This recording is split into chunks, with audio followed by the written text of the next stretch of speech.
Well, we now know that the helicopter was actually being flown from Red Hill in Surrey to Elstree in Hertfordshire.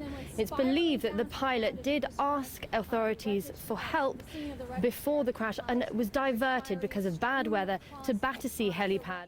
Plunging 60 stories before exploding into a ball of flames. On the streets, burning cars, people screaming and scrambling for their lives. The construction crane was properly lit with a flashing light to alert aircraft to its location and its height. And there was due to be a man working there, but he turned up late, and so he survived. It then cascaded down and is very close to Vauxhall Station, where hundreds are still having a look around it to see if there's anybody unaccounted for or any gunmen still in the area. An American plane has landed nearby.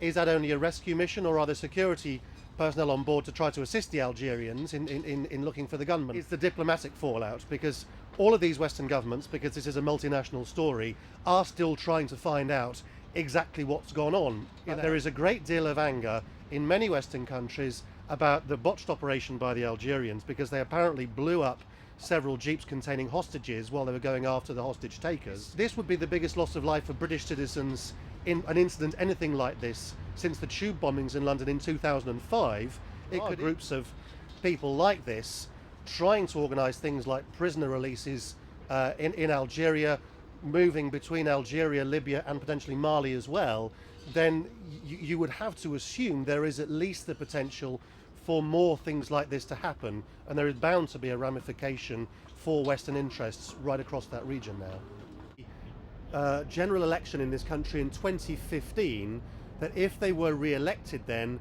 there would be a referendum by approximately 2018, halfway through the next parliament, if Europe didn't sort itself out in the way that David Cameron wants it to between now and then. So in that sense, what he's done in this speech is give the European Union a deadline, almost as if he's holding it hostage, and saying, if you don't change in these terms, then we will have a referendum and the British people will decide if we stay in or not.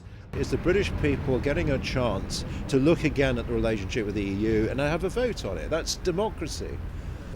Oh, if UKIP didn't exist, that speech would never have happened.